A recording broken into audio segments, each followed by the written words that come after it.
Even when you feel low, you can still go. Even when you feel slow, you can still go. Even when there's no hope, you can still go. I never answer to no, man, I still go. Reason that they wanna go. Breathe up, you know I'm gon' feed up. Go hold me, you ready for it? Go. I got eyes in the back of my head, I'm seeing.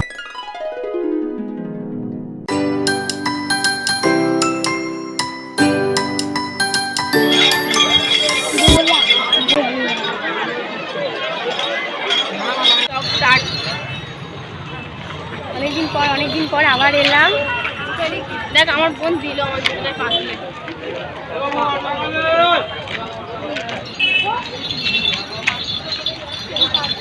দিদি কিছু বলবে? আমার কিন্তু গলাটা প্রচন্ড ধরে গেছে, অনেকদিন পর ব্লগ করছি। আজকে দুজন মার খাবে, আজকে একজনকে স্পেশালি খুব মারা হবে।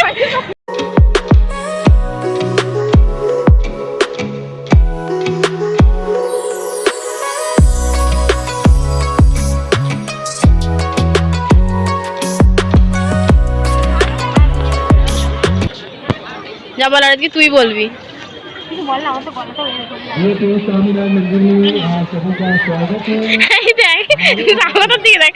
আগেই মুখ করে নিয়েছে।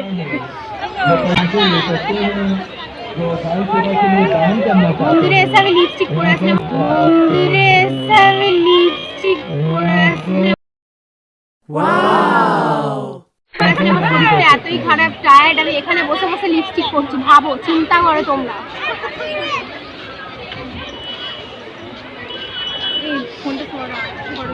আর দিস না, প্রচন্ড ডিপ হয়ে যাচ্ছে। রথের দিন আমরা আজকে মন্দিরে এসেছি, তো আমার কোনো প্ল্যানিং ছিল না। আমি একটু কল্যাণে এসেছিলাম একটা কাজে, তো সেখান থেকে ওই জন্য লিপস্টিক ফিপস্টিক কিছু পরেই আসেনি। তো ওরা দেখলে এখানে এসে পরলাম, তো ওরা খুব দারুণ সেজে গুজে এসছে। আর আমার গলা প্রচণ্ড ধরে গেছে, প্রচণ্ড। তোমরা হয়তো বুঝেই যাচ্ছ আমাদের শরীর প্রচণ্ড খারাপ ছিল। তো সবাই এসছে, দেখতে পাচ্ছ রথের দড়িও আমরা টানবো। সবাই এসে হাই। ও বিনির মুখ, হ্যালো। সবাই কেমন আছিস? অনেকদিন পর দেখা, বল। একদম বাজে গলা। ওদিকে স্বাগতা দেখতে পাচ্ছ তোমরা, খুব মার খাবে কারণ সঙ্গীতা আমাদের সাথে কোনো কন্ট্যাক্ট রাখতে চাইছে না। আর সঙ্গীতার এখন অনেক নতুন মানুষ পেয়ে গেছে। নতুন মানুষ বলতে নতুন বন্ধু বান্ধব পেয়ে গেছে, আমাদেরকে আর চিনতে পারছে না।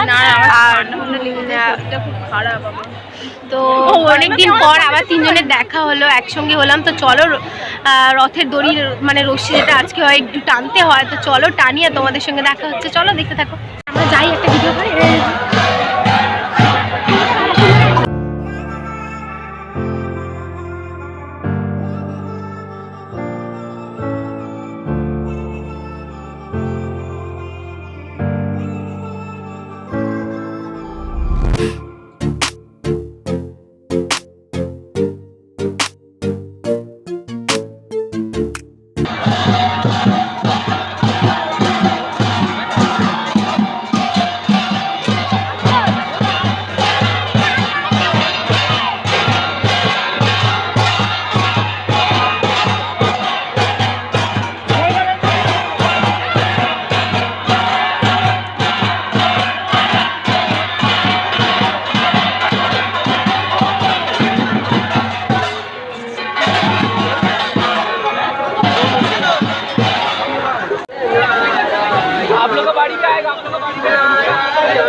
সঙ্গীতাকে পেলে আর কিছু চায় না।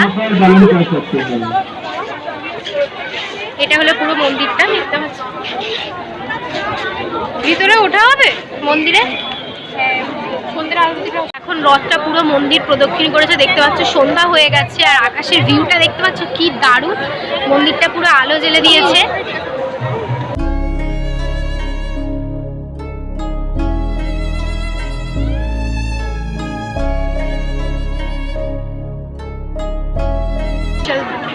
ভিডিও তোমাদের কেমন লাগলো তোমরা অবশ্যই কিন্তু কমেন্টস করো। চলো এসো, স্লিপ খেতে গেলে নামবো আমরা এখন।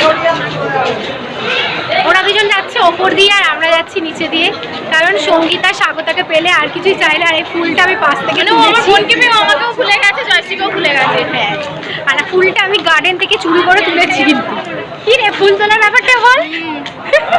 জয়শ্রী চুরি করতে শিখে গেছে, চুরি করতে শিখে গেছে।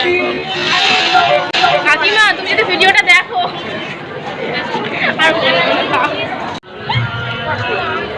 চ রথের কাজটা একবার যাও।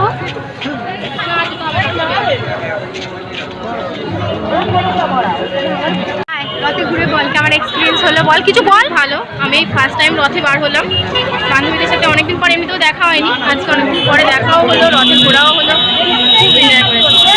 চলো বাড়ি যাচ্ছি আমরা এবার, গেট থেকে এই বেরিয়ে গেলাম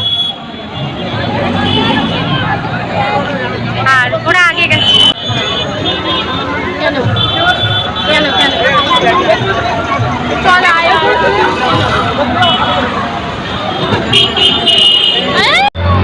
ওনার কি প্রভাব কি, আমারও নাম দিয়েই নাম। হ্যাঁ হ্যাঁ, দাদা ভাই মন্দির আবার আসবো আমরা, চলে যাচ্ছি আমরা।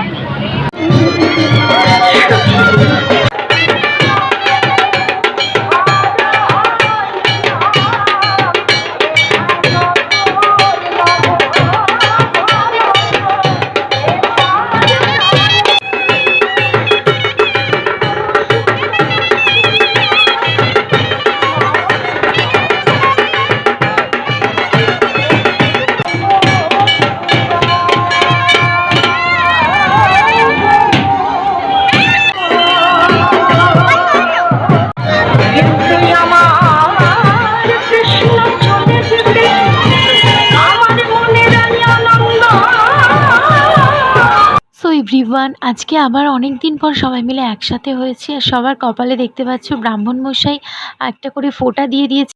আর এটাই হলো আমাদের রথ দেখার শাইন।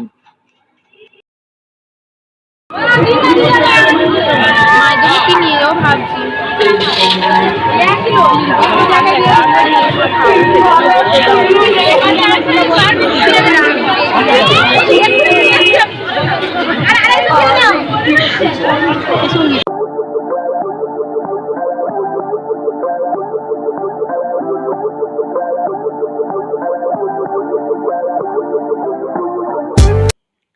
সো গাইজ, আমি দেখতেই পাচ্ছ বাড়ি চলে এসেছি। অ্যান্ড বাড়ি চলে এসে ড্রেস চেঞ্জ করে ফ্রেশ হয়ে আবার তোমাদের সঙ্গে ভিডিওটাকে কন্টিনিউ করছি। তো আজকে ছিল রথযাত্রা স্পেশাল ব্লগ। তোমাদের কেমন লাগলো তোমরা কিন্তু অবশ্যই কিন্তু কমেন্টস করে জানিও। আর যারা আমাকে নতুন দেখছো তারা কিন্তু চ্যানেলটাকে সাবস্ক্রাইব করতে একদম ভুলে যেও না। কি এখনও কি তোমরা সাবস্ক্রাইব করোনি? তো চলো ঝটপট সাবস্ক্রাইব করে নাও আমার চ্যানেলটাকে, জয়া লাইফস্টাইল। আর নতুন নতুন ভিডিও পেতে আমার চ্যানেলে তোমরা অবশ্যই কিন্তু সাবস্ক্রাইব করে নিও। তো আজ যেহেতু রথযাত্রা, তো সবাইকে জানাই শুভ রথযাত্রা। আর ছোটরা তো প্রত্যেকে রথ বের করে, তো আমাদের বাড়িতেও অনেকে এসেছিলো, বাবা ছিল, তো মাও ছিল। আমার তো দেখা হলো না তোমাদের সঙ্গে, নাহলে অবশ্যই শেয়ার করতাম। অনেক পাড়ার অনেক বাচ্চারা আসে না, ছোট ছোট রথ নিয়ে, কিউট লাগে দেখতে, খুব সুন্দর। তো ওরা রথের দড়ি টানে, আমরাও টানি। তো এবছর আমি ওই যে মন্দিরে গিয়েছিলাম, আমাদের স্বামীনারায়ণ মন্দির, ওখানেই রথ বেরিয়ে হয়েছিল। তো তারপরে আসার সময় পৈলানেও একটু নেমেছিলাম, ওখানেও রথটা তোমাদেরকে দেখালাম, কিছু মেলা দেখালাম। তোমরা কিন্তু অবশ্যই তোমরা ভিডিওটাকে লাইক করে দিও আর আমার পাশে থেকো। আর আজকে কিন্তু আমার ব্লগ করার কোনো ইচ্ছা ছিল না, কারণ আমি আর মা একটু বেরিয়েছিলাম, মানে পৈলানেই আমাদের একটু কাজ ছিল। তো অবশ্যই তোমরা জানতে পারবে মানে কী জন্য আমরা বেরিয়েছিলাম। খুব শীঘ্রই আমার ব্লগে আমার ভিডিওতে তোমরা দেখতে পাবে কেন আমরা বেরিয়েছিলাম। তো একটু কেনাকাটা ছিল, বাড়িতে অনুষ্ঠান। তো কি অনুষ্ঠান দেখতে গেলে অবশ্যই কিন্তু তোমরা আমার সঙ্গে থাকতে হবে, তোমরা ভিডিওগুলো দেখতে হবে, খুব শীঘ্রই আসবে। তো আজকে মা আর আমি বেরিয়েছিলাম। তো আমি ভেবেছিলাম কোনো ব্লগ করব না, হঠাৎ করে আমাকে ফোন করলো। ওরা আমাকে সকালবেলায় সঙ্গীতা বিনীতা ফোন করেছিল যে রথযাত্রায় রথে বেরোবি। তো আমি বললাম না, মায়ের সঙ্গে আজকে বেরোচ্ছি, আমি রথে বেরোবো না। তো এরকম বলতে এবার আমার কাজ হয়ে গেছিলো। তো বিকেলবেলার মধ্যেই 5:30 5টার মধ্যেই হয়ে গেছিলো। তো ওরা আমাকে ফোন করলো, আমরা পৈলানে আছি, তুই আয়। মা চলে এলো বাড়িতে, আর আমি ওদের সঙ্গে গিয়েছিলাম। ওই জন্যই তোমাদের সঙ্গে ব্লগটাকে ভাবলাম স্টার্ট করাই যাক। আজকের ব্লগটা তোমাদের কেমন লেগেছে অবশ্যই কিন্তু কমেন্টস করে জানিও। আর এত কথার মাঝখানে তোমাদের কিন্তু ওয়েলকাম করতেই ভুলে গেছি। তো hello everyone, welcome back to my channel Jaya lifestyle, welcome back to a new blog. আশা করছি তোমরা সবাই খুব ভালো আছো, আমিও কিন্তু খুব ভালো আছি। আর আজকে মানে আমি খুব ভালো আছি বলাটা ভুল হবে, কারণ আমি খুব ভালো ছিলাম না। আর তোমাদের সঙ্গে যখন কথা বলছি তো খুব ভালো হয়ে গেলাম। শরীরটা আশা করছি এখন থেকে আজ থেকে খুব ভালো থাকবো। আর কদিন ধরে শরীরটা এতটাই খারাপ ছিল যে কি বলবো, আর দেখতেই পাচ্ছ পিম্পলস বেরিয়েছে মুখে। তো আমি ভাবছিলাম ব্লগ কন্টিনিউ করবো না তোমাদের সঙ্গে। তো একটা মানে নিজেকে দেখতে ভালো লাগলে তারপরে ব্লগ করতে ভালো লাগে না, তারপরে তো তোমাদেরও ভালো লাগবে আমাকে দেখতে। তো ওই জন্যই। আর শরীরটা প্রচণ্ড খারাপ ছিল, তোমরা আমার গলার মানে ভয়েস শুনে অবশ্যই বুঝতে পারছো। তাই জন্য আর ভিডিও কন্টিনিউ করিনি। আর একটু বাড়িতে অনুষ্ঠান, তো তোমরা জানোই অনেকেই বাড়িতে, যাদের বাড়ি প্রোগ্রাম আছে সামনে, প্রচুর কাজের চাপ থাকে, তো অনেক জায়গায় বেরোতে হচ্ছে, তাই ব্লগ কন্টিনিউ করা হচ্ছে না। তোমরা আমার একটা ফ্যামিলির মতো হয়ে গেছো, তোমাদের সঙ্গে আড্ডা দিতে, তোমাদের সঙ্গে কথা বলতে তো খুবই ভালো লাগে। তো আজ থেকে আশা করছি খুব ভালো থাকবো, শরীরটাও তাড়াতাড়ি সুস্থ হয়ে যাবে এবং কন্টিনিউ ব্লগও তোমরা পাবে। তো অবশ্যই কিন্তু চ্যানেলটাকে সাবস্ক্রাইব করে নিয়ে পাশে নোটিফিকেশানটাকে অন করে দিতে ভুলো না। আর আজকের মতো টাটা বাই, আবার নেক্সট ব্লগে তোমাদের সঙ্গে আমার দেখা হচ্ছে। ততক্ষণ সবাই ভালো থেকো, সুস্থ থেকো এবং দেখতে থেকো আমার চ্যানেল জয়া লাইফস্টাইল। চলো টাটা বাই, গুড নাইট। সবাই কিন্তু খুব ভালো থেকো, সুস্থ থেকো। চলো টাটা বাই।